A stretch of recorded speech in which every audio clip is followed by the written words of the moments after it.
Nako, Senator Dante Marcoleta, yayanigin ang buong Pilipinas sa pangalawang hearing malamang sa BRC, no? Ito na nga, 'di ba, nagbanta itong si Erich dito kay Cayetano at kay Senator Dante Marcoleta na kung sakali daw na ay mag-hearing ulit ay bibitbitin ay kukwelyuhan. Talaga sabi niya ni Rowena Guanzon, subukan niya, 'di ba? Subukan niya na makita yung katwiran, di ba? Dito nga po ay talagang pangalawang hearing pala at unang hearing pa lang, ang dami na pong tinamaan, ang dami na pong nag-react.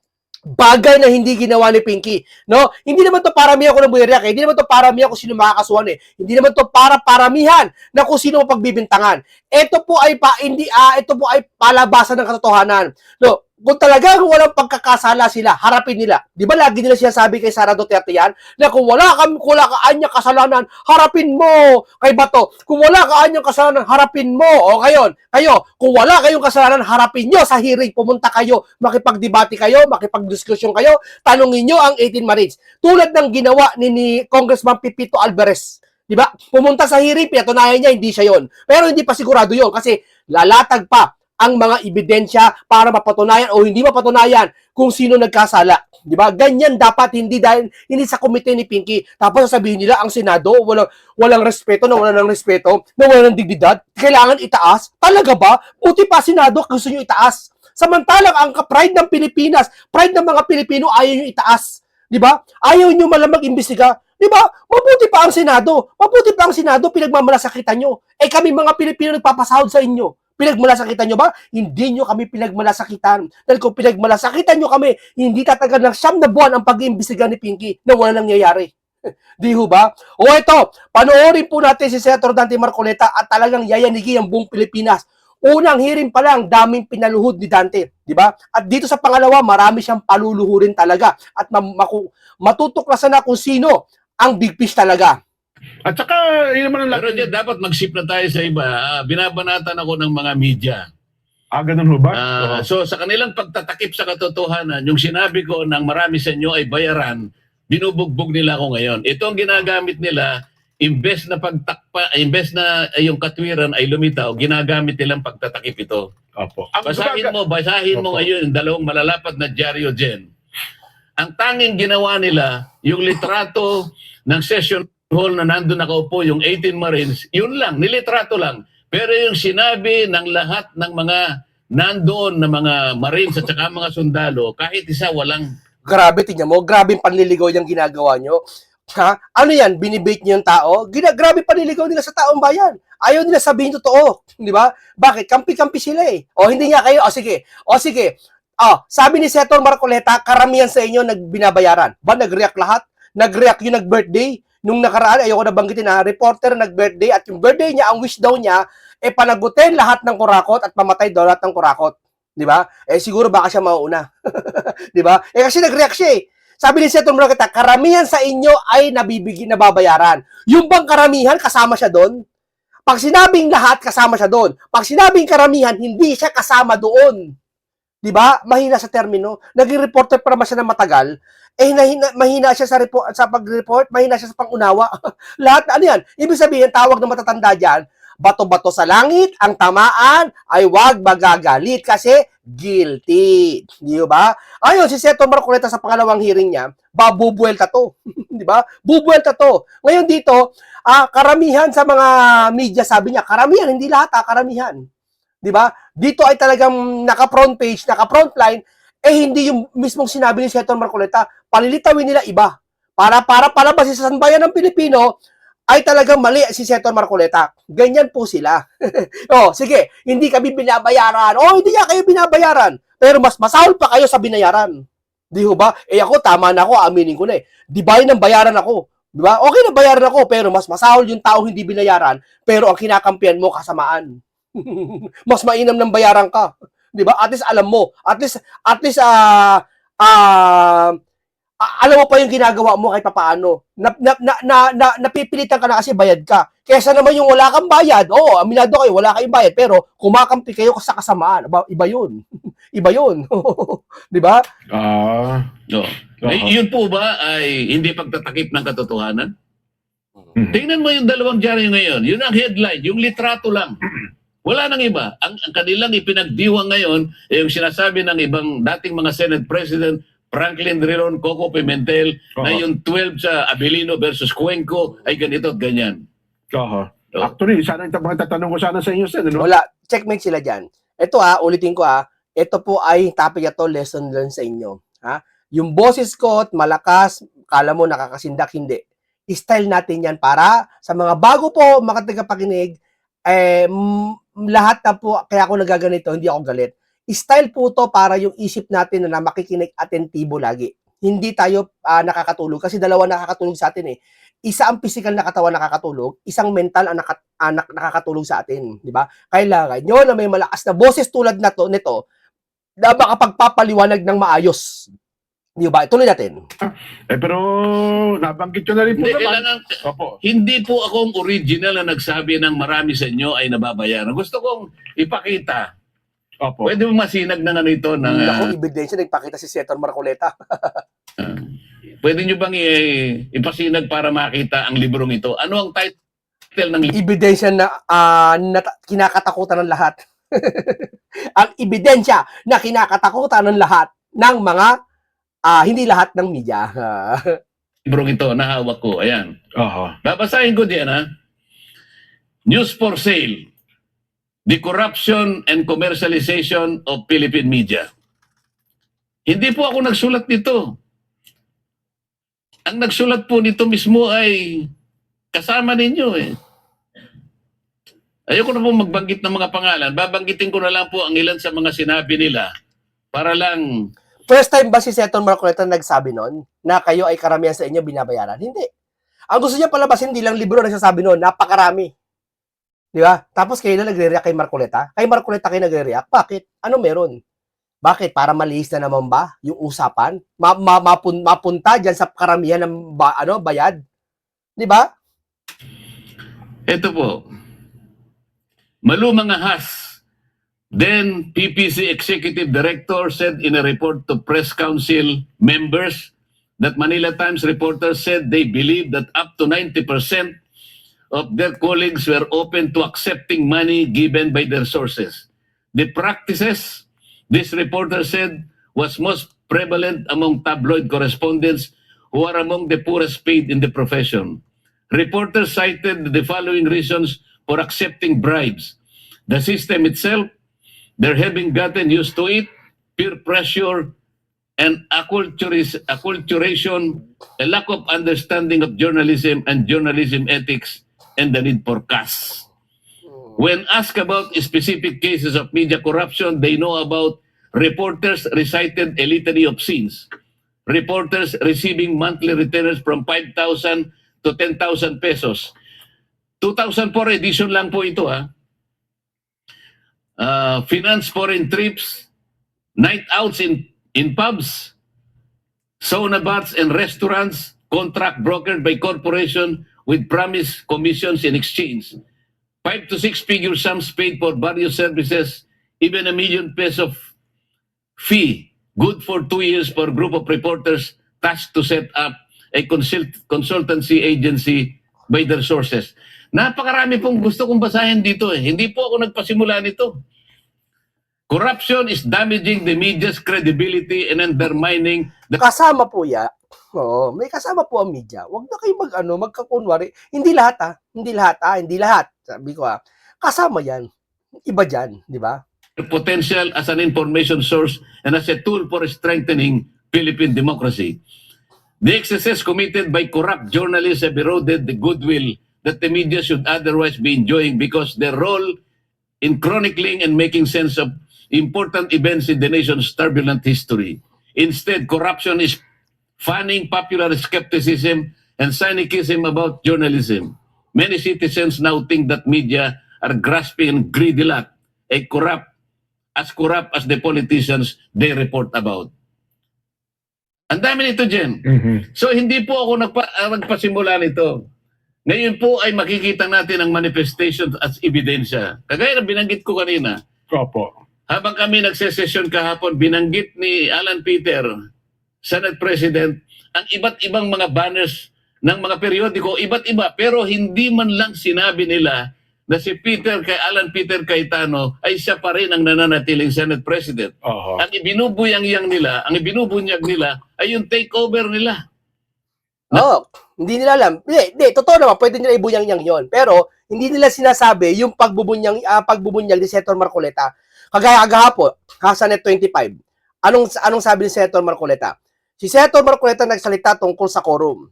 Kung ano ito pinapalabas natin ngayon. Ba't di nila binabalita to? Kami lang nagbabalita nito, kaming mga vlogger, di ba? Ba't di nila binabalita to? Di ba? Hindi ko nila lahat ng media. May mga media binagbabalita rin naman kahit paano, pero iba hindi eh. Di ba? Paulit-ulit nila binabalita yung sa kabila. Di ba? Ano ibig sabihin yan? Mainstream media ka, laki ng media ka, pero binabalita mo doon lang sa kabila. O, hindi ka bang bayad? Bias ka. Di ho ba? Ganun ho yun eh. O, dito, talaga nagkakabukingan. At dito talaga sa second hearing, sabihin ko sa inyo sa second hearing, paluluhurin itong si Erwin. Bakit mo kukwelyuhan si Cayetano at si Senator Marcoleta? Sino ka? Legit ka ba? Ha? Pain lang niyo para ginagalit nila si Marcoleta, para gustong papasukin si Marcoleta, at kung gano'n, pumasok lahat ng senador, makuha nila ang quorum na 13. Di ba? Ganun po yun. Yeah. Base na rin doon sa... Sana nakakatulog pala si Quezon. No? Singit ko lang, sana Quezon nakakatulog ka ng mahimbing sa ginawa mo. Sa bagay, pinain ka lang pala ni Senator Marcoleta. Kumbaga sa isang chess, phone ka lang, phone. Pinain ka lang para makain yung hari. Phone ka lang, phone. Ginagawang pagsusuporta nung mga kapanalig nilang mga judges, mga ex-magistrate ng Korte Suprema. Opo. Mga Pati yung Cheese. Parang ganito. Maputol tayo. Cheese, ginawang pain. Ginawang sakripisyong tupa. pati yung Integrated Bar of the Philippines. Ay, pa nga pala. Alam mo dyan, kabilang ako dyan eh. Kasi lahat pagka-abogado, member ng IBP. pagka ikaw abogado at napasa ka sa bar, automatic kasi member ka ng Integrated IBP. Bar. Alam mo, dapat siguro ay isang araw, ito ay ma-review ng Korte Suprema kung tama pa ito eh. Oho. Kasi mandatory kaming member niyan. Kung ako diyan meron lang power na sabihin ko sa Korte Suprema na pwede bang tumiwalag na ako diyan, titiwalag ako diyan eh. Oho. Bakit? Gagawa sila ng posisyon without even getting the feedback from their members. Oo nga. Siguro yung Pangulo ng IBP ngayon o kaya yung kanyang Board of Directors lang ang nag-usap-usap, 3 o 4 sa kanila. Pagkatapos, tatangkay nilang sabihin ito yung posisyon ng entire IBP. Yun na nga po. Integrated Bar of the Philippines. Kasi nakalagay lang National President IBP, para bang yun ang paninindigan ng lahat ng abogado. Hindi totoo yun, Jen. Oho. Kailanman hindi magiging paninindigan. Sabi ko nga sa'yo, kahit na mga bar plankers, alam nila na yung Abilino versus Cuenco, hindi aplikable. Oho. Yun. Alam na nila yan. Di ba? Kaya nga, di ba sabi niya, natatandaan niyo sinabi niya, itong programang, pangatlo na kasi ito eh. Yung pangalawang programa natin, sinabi ni Senator Marcoleta, alam na nila na may babaliktad sa kanila, na may maghuhudas sa kanila. At alam din niya yung may gagamitin yung Abilino versus Cuenco sa kanila. At alam din ni Senator Marcoleta nila Cayetano na magba-walk out sila kasi nga para hindi mabuo yung quorum at si Juan Bula matitira doon, 12 sila. Ngayon, yung ginamit nilang pamamaraan na pa-walk out, ginamit sa kanila ng trip ni Senator Marcoleta. At kasi alam niya na si Cheese ay babaliktad. At eto maganda dito, sinabi ko sa inyo, paulit-ulit ko sinabi sa inyo, malamang sa malamang, sorry ako to malamang sa malamang, ayon sa kwento ni Marcoleta, na alam pala ni Senator Marcoleta na sa umpisa pa lang ay gaganituin na ang quorum at magkakaroon ng 12 sila. Ibig sabihin, alam niya na si Cheese babaliktad. Alam niya may babaliktad sa kanila. At yun ay si Cheese. Diba? At kung alam niya si Cheese, isa lang ibig sabihin nun. Sinakripisyo niya talaga sila Cheese. Sinakripisyo niya. Sinakripisyong pain si Cheese. Hindi, totoo yun. Di ba? Hindi, totoo yun. Hindi ko sasabing talagang tahasan, talagang totoo nangyari yun. Pero batay sa aking analyze, kayo mag-analyze. Di ba? Kung alam pala ni Senator Marcoleta na ganito mangyayari sa quorum, na 12 lang at hindi aabot sa kanilang 13 na para okay lang ibigay sila si Cheese. Di ba sinabi na nga, pinagpaunang sabi ni Senator Marcoleta na mayroong traidor, kaya nga hindi niya sasabihin kung may maghuhudas pa.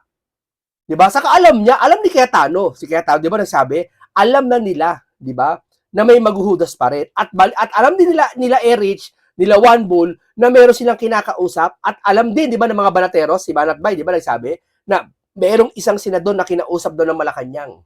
O, sino kakausapin nun? Nadikit doon sa babae. O, sino? Di, walang iba silang tinuturo, pati yung pagkakataon, di si Quezon. Di ba? Kaya ibig sabihin doon, kung alam niya ng mga vlogger at alam nila Banat Bay, ibig sabihin ba si Senator Marcoleta hindi alam? Mas maraming impormasyon to, senador to? Mas maraming copy to? Sa tingin mo? So, ibig sabihin, alam ni Senator Marcoleta. Ibig sabihin, sinakripisyo nilang pain si Cheese para sa kanila. Para, eto, maganap ang lahat ng bagay. Magkaroon lang ng investigasyon noong June 4. Walang ibang pinakamahalaga dito, hindi pa pogi. Hindi para maagawang Senate President, kundi mapagbigyan lang noong June 4 ang investigasyon. Matuloy lang. At yun ang ginawa. Kumbaga sa phone, ayun ay si Quezon, si Cheese. Nag-move yung phone sa chess, pinakain sa hari yung phone, sa queen yung phone. Di ba? Inyo na yung phone na yan. O taas-taasan natin si Cheese. Wag naman phone si Cheese. Gawin natin horse. Di ba? Horse, Trojan horse. Di, wag naman. Horse. Yung horse pinakain mo sa queen. Di kinain ng queen. Yung queen, umilag, na-checkmate ngayon yung hari. Ganun lang, na-checkmate ngayon ni Senator Marcoleta. Ang doktrinang natanghal dyan, the doctrine that was established in Abilino versus Cuenco is that any member of the Senate who is outside the Philippines is already outside the coercive jurisdiction of the Senate. Alam mo kasi sa LGU, Jen, sa mga bugadong nakikinig po, tingnan po ninyo yung La Carlota cases. Pati yung kaso. Pati yung kaso ng Zamora versus Caballero.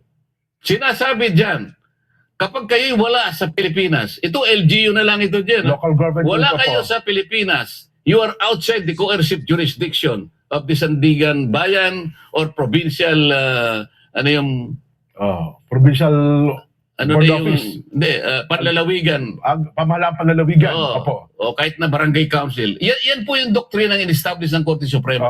Pag wala kayo sa bansa, you are outside the coercive jurisdiction or order of either the Senate or the respective local government council.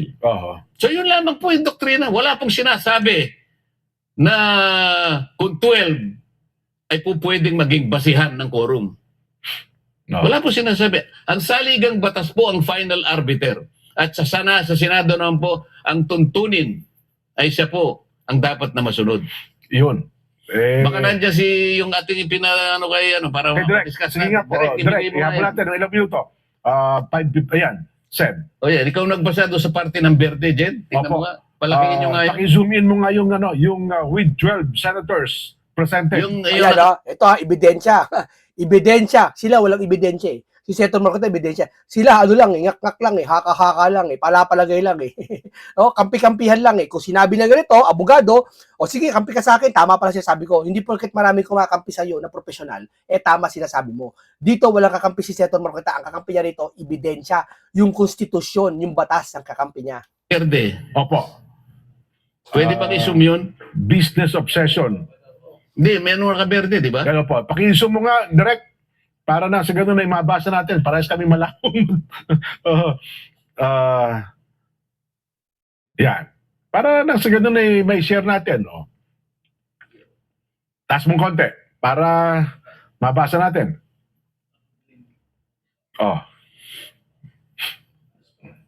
Wala, dahan-dahan. Nasa Verde. Yeah. Explaining that of Hindi yung nasa Verde lang ngayon, yung with mag-umpisa ka sa with. Ayan, yan na nga po. With 12 senators present, the chair declared the presence of a quorum. Makinig kayo, importante to. Kasi ginagamit nila yan dahil 12. Marami kayong matututunan dito.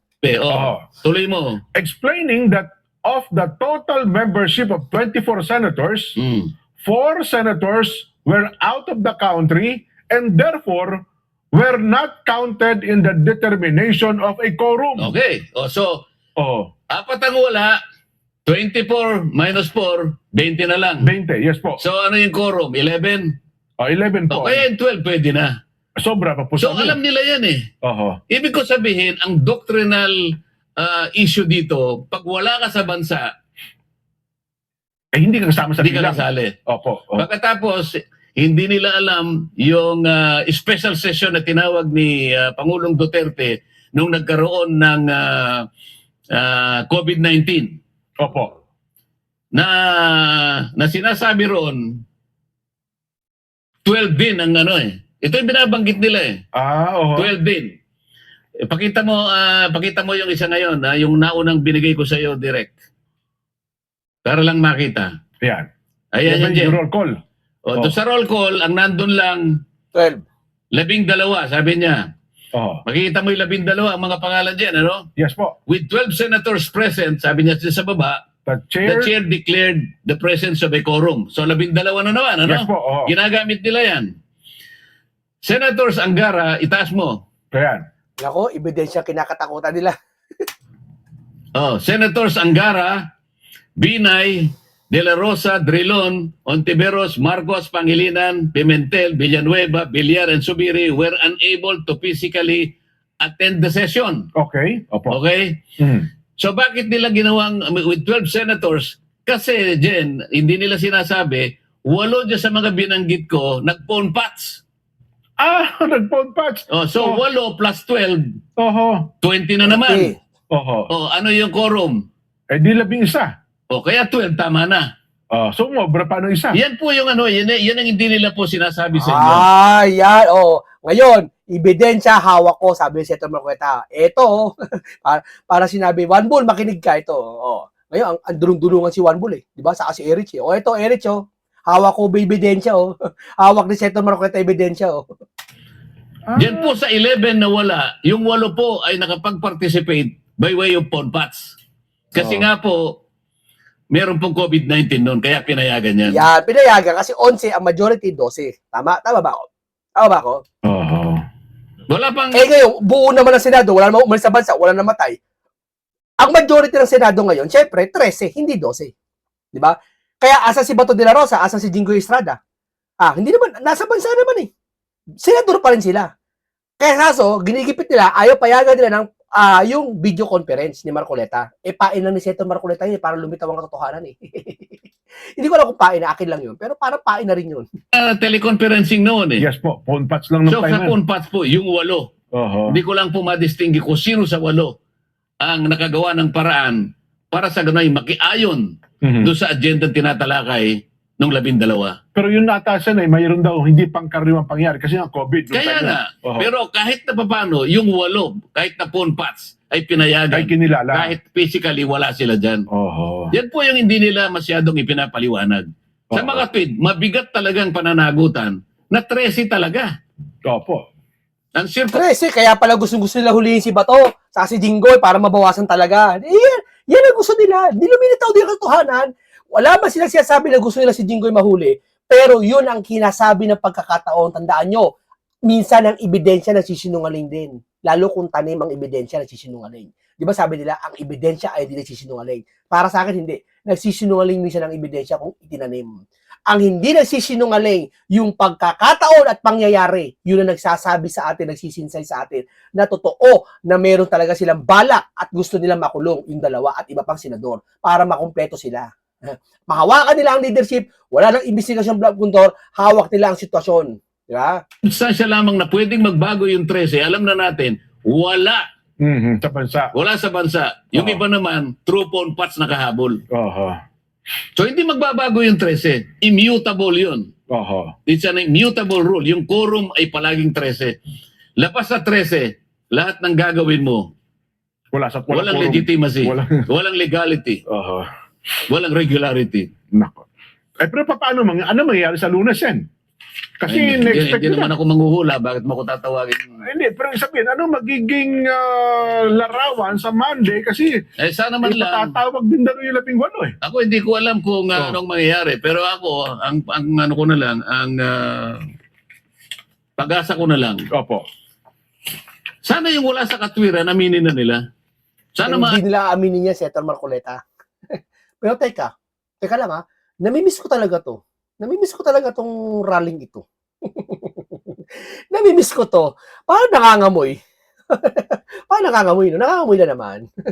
Nangangamoy katwiran, hindi rally Nangangamoy katwiran. Pero namimiss ko to ha. Baka 4 na doble na dami nito ha, pag na-miss mo. Ayos namin sa isang paraan na maaminin nila kung ano talaga yung nasa batas. Oho. Kung ano talaga ang nasa saligang batas. Mhm. Kung ano yung nasa tuntunin Magdebate na lang kamo sila. Para malaman. Check na ba, mananalo si Senator Marcoleta eh. mismo ng Senado. Madali naman, kagaya ng pinaliwanag ko sa'yo, wag na nilang gamitin yung mga jurisprudence ng pamali.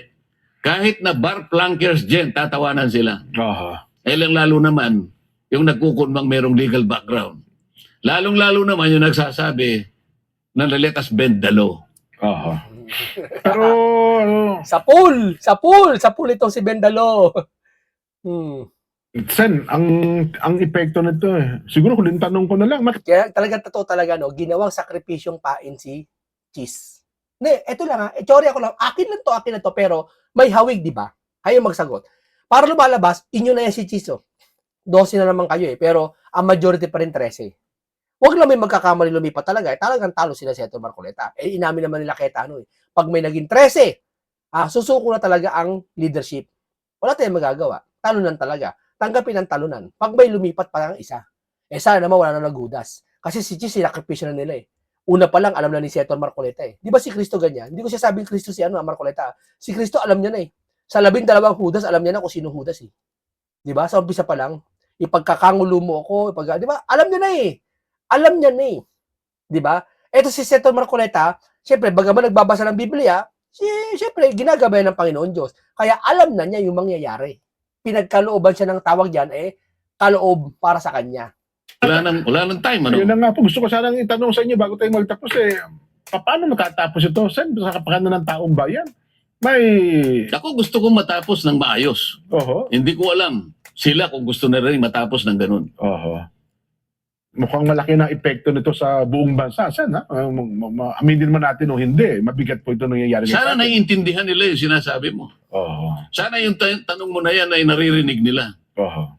At sana maisip nila sa kanilang puso na mali sila at pumayag silang ayusin namin. Hindi na. Yan, hindi aamin yan kasi sa kahihiyan nila. Tandaan nyo. Ang kahihiyan, pinaka-ibabaw sa lahat yan. Sa pamagitan ng mga batas, sa panig mismo ng saligang batas. Ayun, yung mga umiiral na batas. O paano, eksaktong alas 6 po ng hapon Okay, maraming salamat po sa Yung inyo. mga pagbati po niyo. Okay, hanggang dito lang po tayo. Nabigyan na naman natin na kayo ng lesson learned. Isang talakayan na makabuluhan. Isang komentaryong punong-puno ng karunungan at kaalaman.